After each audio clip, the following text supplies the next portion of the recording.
Hey guys, it's Josh, and welcome back to the Not So Bad Bachelor Pad, your favorite podcast for learning how to balance between being a functional adult and a raging dumpster fire.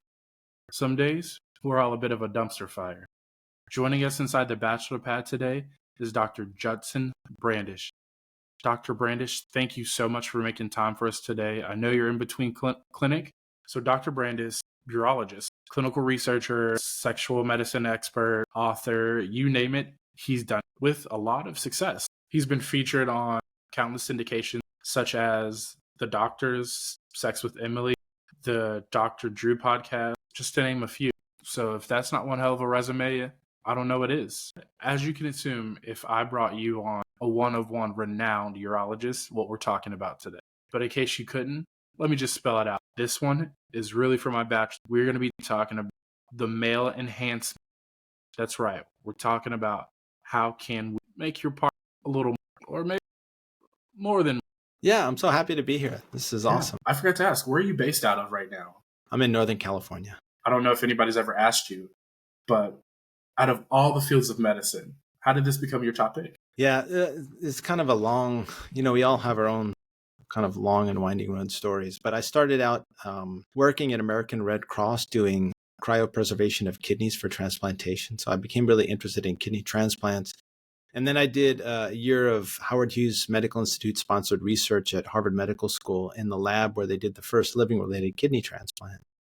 And when I started UCLA for surgical residency and then urology residency, I had fully intended to become a kidney transplant surgeon. But then other things in urology interested me, like prostate cancer and robotics. And so I actually decided not to do kidney transplantation and decided to go into private practice in urology and pioneered surgical robotics. I pioneered MRI-guided prostate biopsies. I helped open up a big kidney stone center. I always liked being sort of on the leading edge of technology.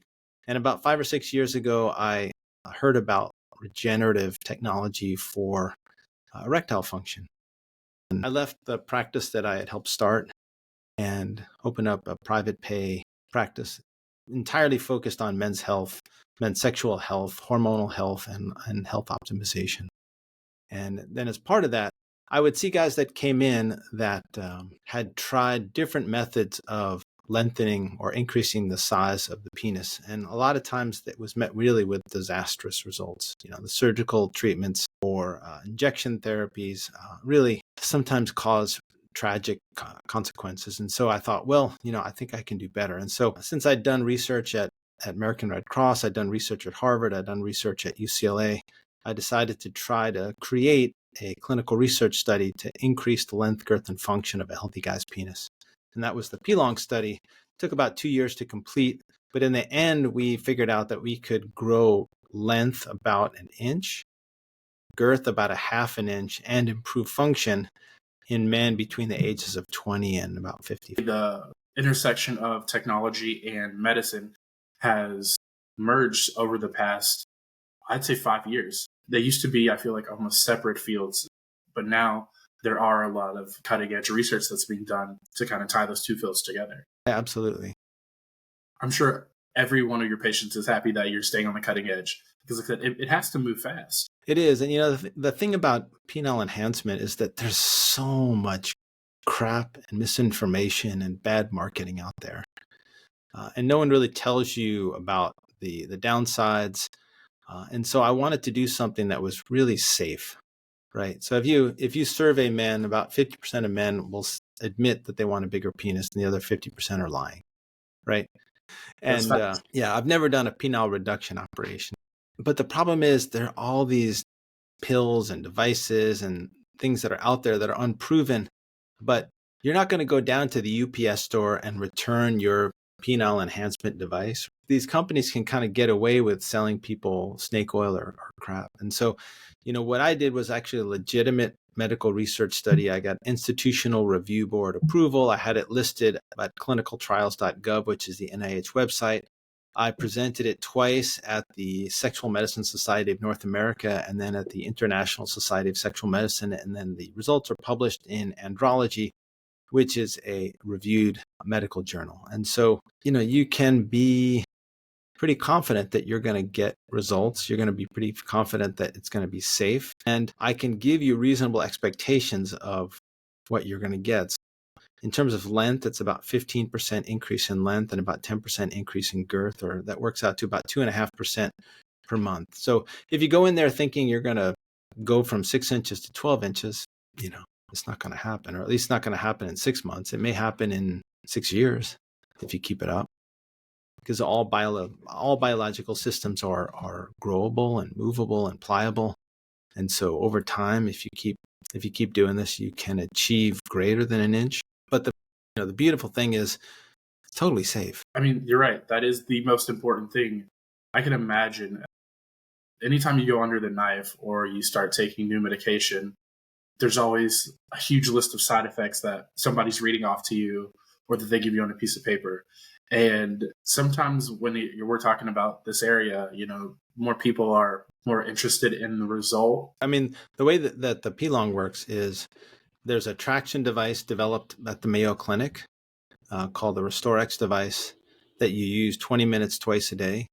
And then there's a penis pump by Dr. Joel Kaplan that you use 12 minutes twice a day. So it's about 35 minutes in the morning, 35 minutes in the evening, which, it's doable by someone who's motivated to do this. And then there's a supplement that I created called Affirm, which is a nitric oxide boosting supplement, which is totally safe. It helps reduce blood pressure. It helps increase athletic performance. It helps increase cognition, but it also helps increase blood flow to the penis. And that's a totally safe supplement with no side effects. And then PRP. So PRP is platelet-rich plasma. The platelets in your body have two functions. One function is to cause clots, but the other function is once it's causing a clot, it also releases growth factors, and those growth factors cause tissue growth. And so the stretching and the suction accelerate because of the PRP. And so that's an injection once a month for 6 months. When can people who start this process start to see results? Because I'm pretty sure that's a common question. We trended all the patients in the study to see if there was a definite pattern of growth. And as it turns out, it was somewhat, not really random, but some people grew more in the first 3 months than they did in the second 3 months. And some people grew more in the second 3 months than they did in the first 3 months. I think it's more typical to grow more in the second 3 months. It's kind of like when you have a rusty bolt and you get a wrench and you start cranking on the wrench. It takes a lot of effort to get that first millimeter of movement. But once you get that first millimeter of movement, the second millimeter and the third millimeter. It makes sense. Everybody's body is different. So I can understand that it's just not uniform across the border. But I still think that it's great that people have some idea, because a lot of people in my age range, the millennials, Gen Z, patience isn't necessarily a virtue that we have a lot of. We like results and we like them fast. Yeah, I mean, the injection takes me 3 minutes, and most people describe it as a 10 out of 10 on the anxiety scale and a 1 out of 10 on the pain scale. The injection's not the big deal. It's really putting the time commitment into the stretching and the pumping, which, it's just like going to the gym, right? If you want to go to the gym once or twice a week, you're not going to get the results you put in if you go to the gym every day. So if you want a bigger penis, you have to put a little bit of time in. The Gen Z impatience is just going to get you in trouble. There's a device called the pneuma or the implant, right? And I've seen patients who've had horrible complications from that. They come in with a totally normal penis and they end up with an infection. Jeez. This one patient, who was a male nurse, 25 years old, totally normal penis, maybe just like 5 inches instead of however long he wanted it to be. And ended up with an infection, was in the hospital for a week on antibiotics, had to have the thing taken out. He's had 2 revision surgeries, really just a mess. And he started out with a perfectly normal penis, right? I mean, the penis, there are only 2 things the penis does. One helps you procreate, and the other thing is it helps you urinate, right? And if it's able to do both of those things, then you have a normal penis, right? So I'm not advocating for everyone out there to increase the length, girth, and function of their penis, right? If it's adequate for procreation and adequate for urination, then it's normal. But what I'm saying is, if you feel compelled to have a bigger penis for whatever reason, then do it safely. P-Long is totally safe. It's effective. It's natural. The thing is, if you get fillers or fat transfers or a silicone implant put into the penis, right?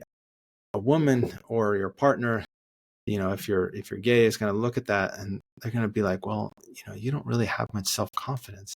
And I think people are looking more for self-confidence than they are looking for a big penis. Yeah, I agree. I mean, it's like a car, right? I mean, you get a regular car, like a Ford or whatever, and it can get you from Cincinnati to Cleveland, right? Or you can get a Ferrari that costs 10 times as much. It's still going to get you from Cincinnati to Cleveland. So, but if you want to go beyond functional, if you want to go bigger, if you want to go better, make sure it's safe. I'm sure that's not the only example of yeah, I got a lot of stories. They created a whole TV show called You give me a Bachelor. couple of beers and you get all sorts of stories. That is the one thing I love about medicine is you never run out of stories to tell. Yeah. That is the truth. Okay, so you guys sent in some questions, so I'm going to ask one right now. This first one is from Patrick, 29-year-old living in Oklahoma City. People who are using maybe like steroids or like performance enabling materials for fitness, something called TRT. Yeah, well, TRT is testosterone replacement therapy. So the first thing to do is go to my website, which is brandeismd.com, brandeismd.com. Go to media and then drop down to ebooks. And then I have an ebook that I wrote on performance enhancing drugs. And you need to read that 100%. It's by far and away the best resource you'll ever find on understanding performance enhancing drugs. Right? At the age of 29, you should not be on performance enhancing drugs unless you really understand what you're getting yourself into. Right? Because you can make yourself infertile. You can lose hair on your head. You can do all sorts of things to yourself that you may not want to do. Right? If you're going to do that, make sure that you understand what the risks of using performance enhancing drugs are and what the risks of the individual drugs, right? So if you're on DECA, right, there's something called DECA dick, right? So you get erectile dysfunction when you're on DECA. So you get all these big guys like puff chest and 30-inch biceps that you look like Tarzan, you fuck like Jane. Right? And at that point, nobody's going to want to see your Vine anymore. Yeah. Exactly. It's, the Tour de France, long-term cycling, especially being on the bike more than 3 hours a week, can generate erectile dysfunction because you're sitting basically on the internal pudendal nerve and internal pudendal artery, which supplies blood and nerves to the penis. So you get these guys that are on the Tour de France that, win or they're on the podium and they have this hot girl on either side of them, but they can't do anything about it because they're impotent. What's the point of having a claim to fame if you can't do anything with it? Exactly. Yeah. That ebook goes over all of those drugs, Winstrol, DECA, Tren, D-ball, in detail about what it does, how they work. But you got to know what you're getting yourself into. And the thing, a lot of people don't. I see a lot of police, first responders, those kind of guys, and a lot of them need to be on those medications because of what they do. It can be life-threatening situation if you don't have high testosterone and you're running around chasing after bad guys that have normal testosterone or high testosterone. There it's an occupational hazard, and I do a lot of replacement on police officers. But there are also medications that I can put them on to prevent infertility, to prevent the testicles from shrinking, to prevent estrogen from building up, to prevent hair loss. It would take me 3 hours to go through the ins and outs of all those things. So just go to my website. It's a free ebook. Just download it and educate yourself. I mean, guys, really take the time. It's just a few clicks because WebMD is not the doctor for you. It's because you read that this might give you instant results. Like, do your research. See the long-term effects that it can have on you. I have a YouTube channel, the Brandeis MD, and I did my most recent video was testosterone replacement for first responders, right? And it's an hour and 10 minutes or something like that, but it's packed with information. Alrighty, guys, I'll make sure to also tag Dr. Brandeis's pages here in the description. You know how this goes. So if you don't have time to read a whole book and or you're just a visual learner and you want to check out his YouTube, that's going to be down below. go over, educate yourself, educate your partner if that's something that they're thinking about too, ladies, because it's a team effort. Because they're probably hoping to enhance themselves, make you happier, just themselves. Okay, James from Wisconsin wants to know how PT 141 is different from Viagra and Cialis. Okay, let me think about how I can explain this in a simple way. The way that you open up blood vessels in your body is your nerves release nitric oxide, and nitric oxide makes something called a cyclic GMP, and cyclic GMP creates a cascade of events that opens up blood vessels. And that happens in all blood vessels all throughout the body in all mammals. So men, women, cats, dogs, rhinoceroses, gorillas, all use nitric oxide, right? So that's why Affirm, which is a nitric oxide booster that I created, works really well. Now, once you have cyclic GMP, your body has a different enzyme system called the phosphodiesterase system, or the PDE. And there's PDEs all throughout the body, right from the head to the toe. So in the eyes, there's PDE6. In the brain, there's PDE1. In the lungs, there's PDE4. Now, when I was at UCLA, one of my professors figured out that in the penis was PDE5. And if you block PDE5 with a medication like Viagra or Cialis or Levitra, then you keep cGMP around, and that then becomes more effective opening up blood vessels in the penis, right? So that's how those medications work. PT141 or bremelanotide or Vyleesi, which is the branded version for women, works through a receptor in the brain called the melanocortin-4 receptor, right? And we don't know why the melanocortin-4 receptor has a linkage to erectile function, but it does. It was actually discovered when they were looking at melanocortin-4 as a sunless tanning agent. So they did the study down in Australia. They gave a bunch of Aussies PT141 every day so that they would get a tan. But in addition to getting a tan, they got really horny and they got spontaneous erections. In a nutshell, PT141 works through the melanocortin-4 receptor in the brain. It gives you more spontaneous erections than, say, Viagra or Cialis. With Viagra and Cialis, you actually need stimulation. But with PT141, you get spontaneous erections. PT141 also is more unpredictable. So you don't quite know when you're going to get the erections. And I mean, that defeats half the purpose almost. I feel that you can have them, but you can't have them when you want to. Exactly. Well, I mean, the thing is, like, if you're on a vacation and you have a window of 8 or 10 hours, it's a great thing. So there's also a video on my YouTube site on PT140. Bringing it back over to this wheelhouse, we talked about how safe and natural the P-long is, but the real question is, and like we know, it's 6 months is usually when you did the study and you track with your patients. But do you ever think there is too short or too long of a time frame for people to use penile enhancement tools, such as pumps or even this product? It's a simple question, but it's a complicated answer. Okay. So the P-long study, it's kind of like making bread, right? So like 4 ingredients in bread, and if you add a 5th ingredient, you don't know what you're going to get. If you take away 1 ingredient, you don't know what you're going to get. Double the amount of or triple amount of butter, you don't know what you're going to get. So I can vouch for what the P-long study protocol will produce, right? If you just want to use a pump, it may work for you, it may not work for you. If you just want to use a traction device, it may work for you, it may not want to work for you. There was a suction device called I think it's the Phallosan, that they did a study about 20 years ago, and they found that you could increase the length about 1 inch and a little bit on the girth. But the thing is, you had to wear it 8 to 10 hours a day for 6 months. Jeez. Right? And most of us don't have the kind of job. Now that people work at home, maybe you could do that. But most of us don't have a job where you could wear something like that for 8 to 10 hours a day for 6 months.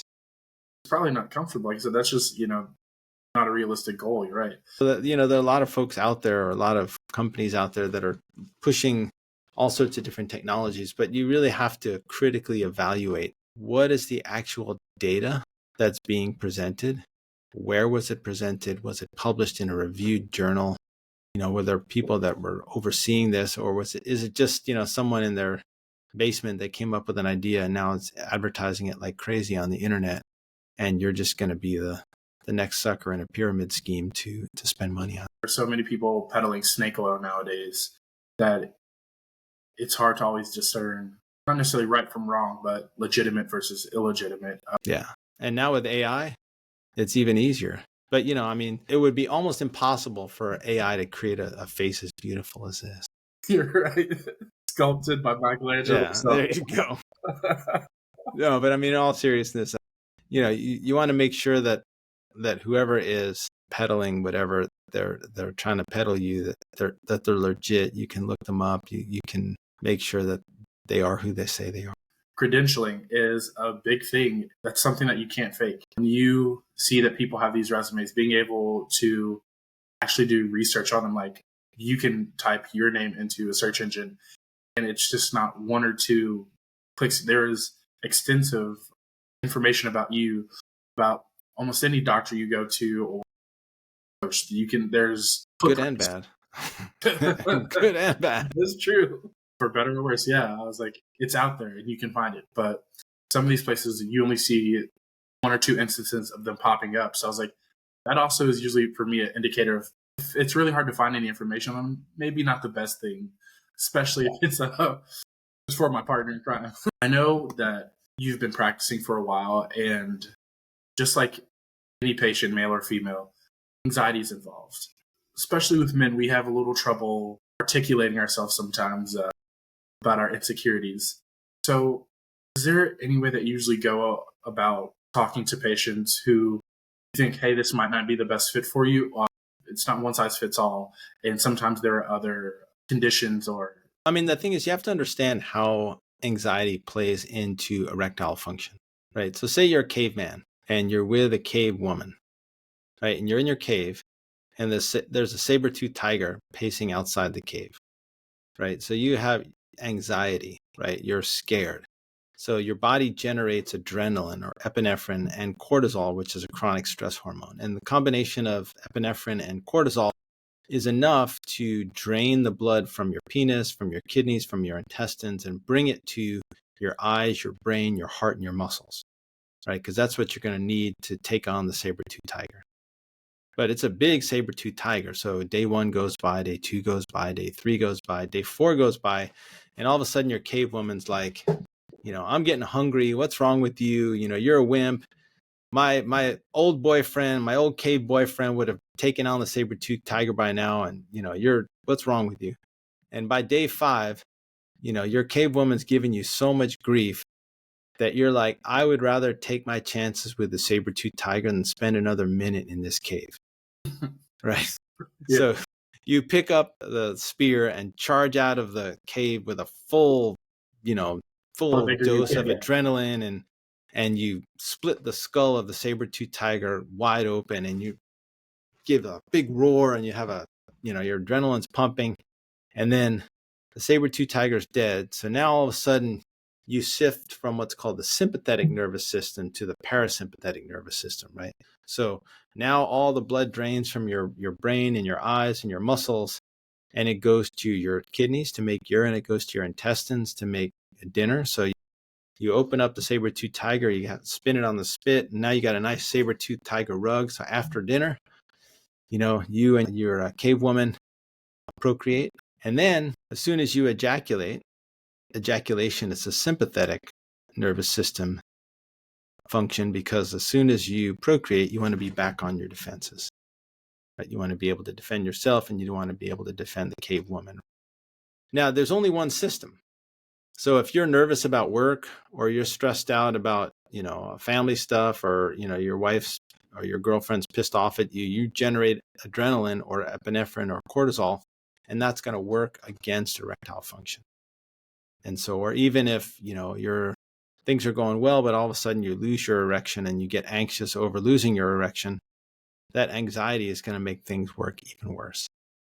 So sometimes even just knowing that it's important for you to relax, and then developing some relaxation techniques, whether it's, yoga or breathing or mindfulness or meditation or any of those kind of things, can get you into a parasympathetic state where you produce hormones that help erectile function, and you suppress hormones that will damage erectile function. A lot of ED comes from the brain. Once you are anxious about it or you overthink it, you find yourself in a chicken and egg scenario where am I experiencing this dysfunction because I'm hyperfixating about it, or did it happen and now I'm hyperfixating and so it's not resolving sometimes? Yeah, absolutely.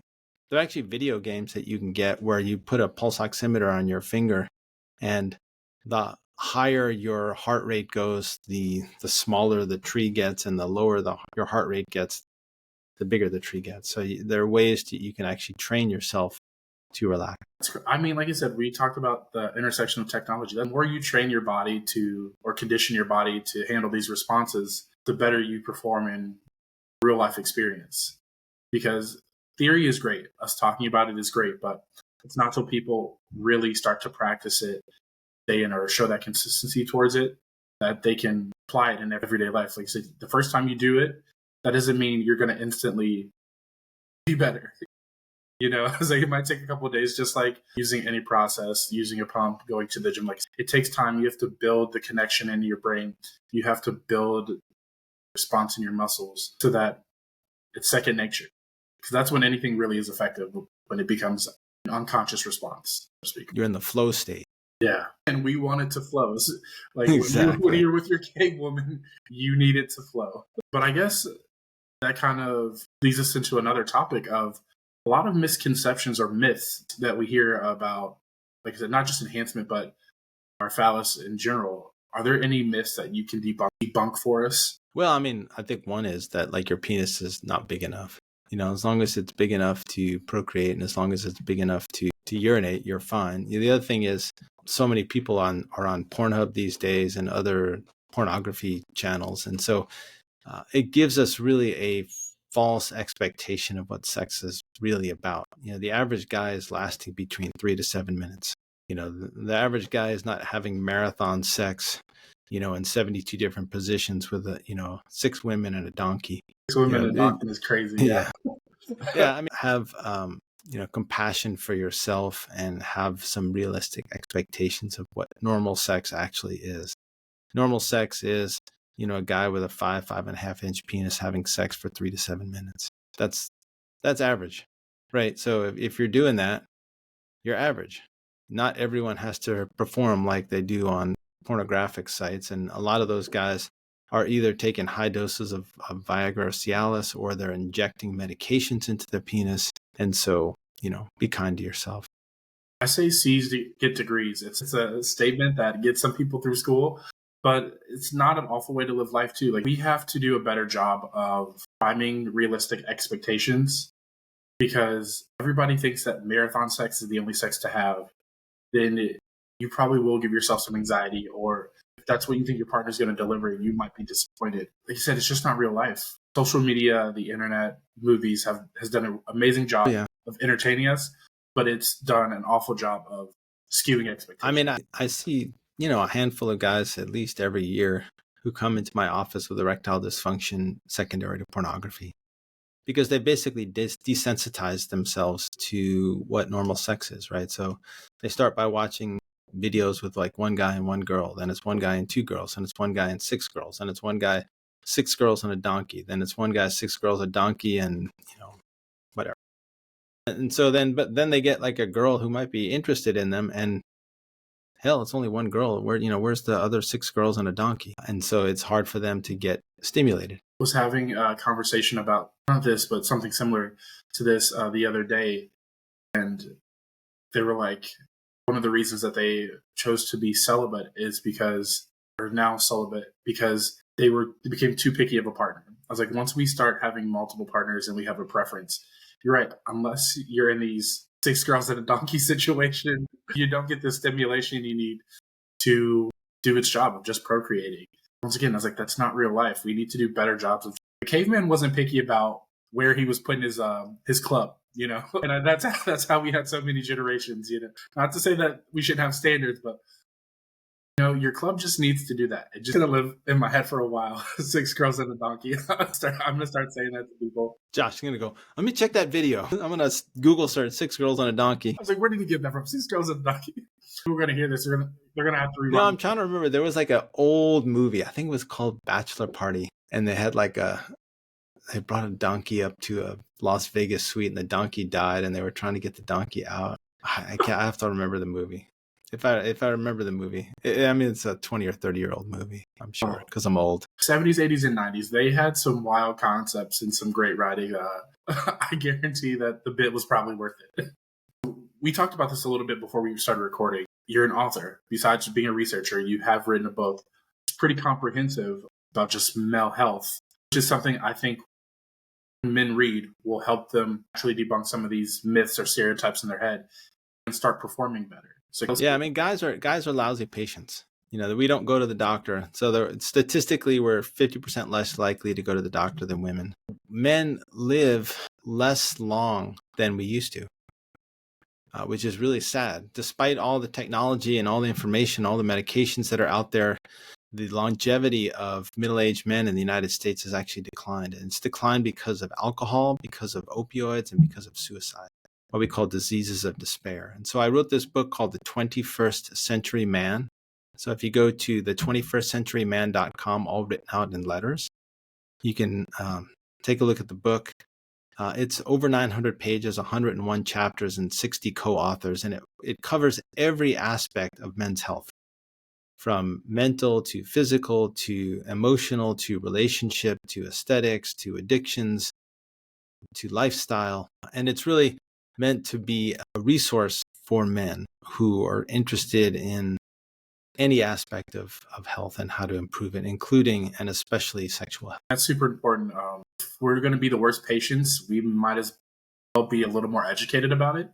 So if you're not a person who goes to the doctor a lot, please check out this book, educate yourself.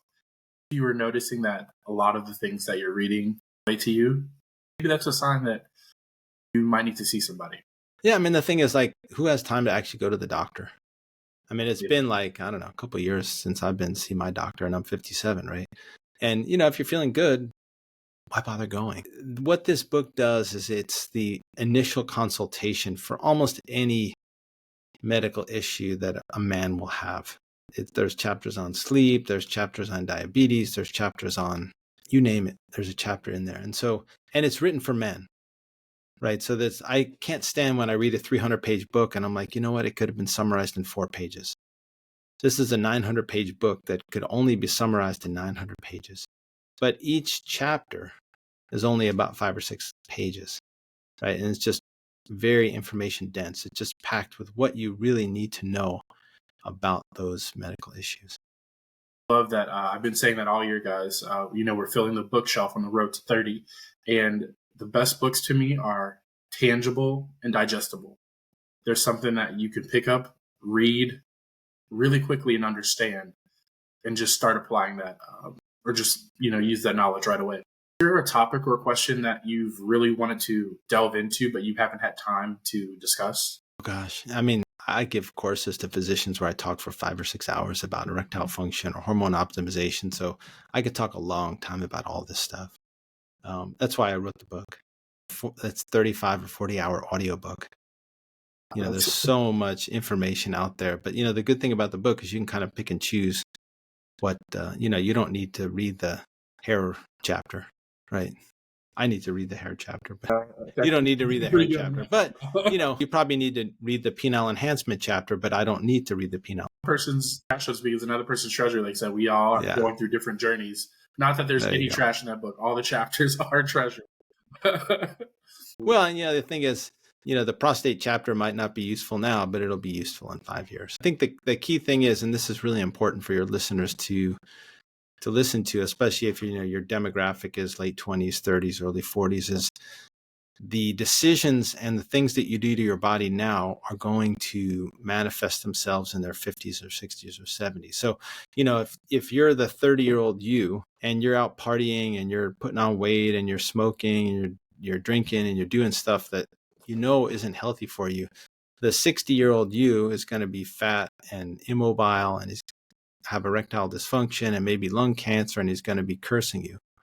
Whereas if the 30-year-old you is eating well and going to the gym and taking good care of himself, the 60-year-old you is going to be like, dude, you really hooked me up because my life's good. So the consequence of the dumb decisions that you make in your 20s and 30s really don't manifest till your 50s or 60s. But by that time, it's too late to do stuff. We're living longer, but we're not living healthier lives. What I want you to take away is do yourself a favor, take care of your phallus, put the beer down, read a book, or find a healthier practice to elongate your life. Because what's the point of living long if you're gonna have a shitty quality of life? I can give you 10 things to do in 10 seconds that will make you healthier than about 95% of men. We're starting the clock now. Go ahead. Don't drink, don't smoke, don't do drugs, don't eat too much, exercise every day, do yoga, be nice to other people, sleep well. You guys heard that. 10 things under 10 seconds. Yeah, but thank you so much for taking a break out of clinic today. I know how busy we can get. Before you go, can you just let us know where to find you again? Sure. So my personal website for my medical practice in Northern California is brandeismd.com, brandeise.com. And then I have a line of men's health supplements called Affirm Science, AFFIRM Science.com, affirmscience.com. And then if you're interested in safe penile enhancement, go to p-long.com. We have, I think, 50 or 60 providers around the United States. So you don't have to fly out to Northern California, although it's nice out here. And then my book is The 21st Century Man, all written out in letters, the21stcenturyman.com. And then I have a really good YouTube channel. I think I have 100 plus videos on that. And then I have an Instagram that I have some people post some stuff up for me. And that's it. As Judson Brandeis, I'm not hard to find. Simplicity is key. All right, guys. Thank you for listening today. You already know, go like, share, go click on several of Dr. Brandeis' links because it's information that we can all use, whether it's for ourselves or our future selves. And I will see all you amazing people next week for another episode of the Not So Bad Bachelor Pad.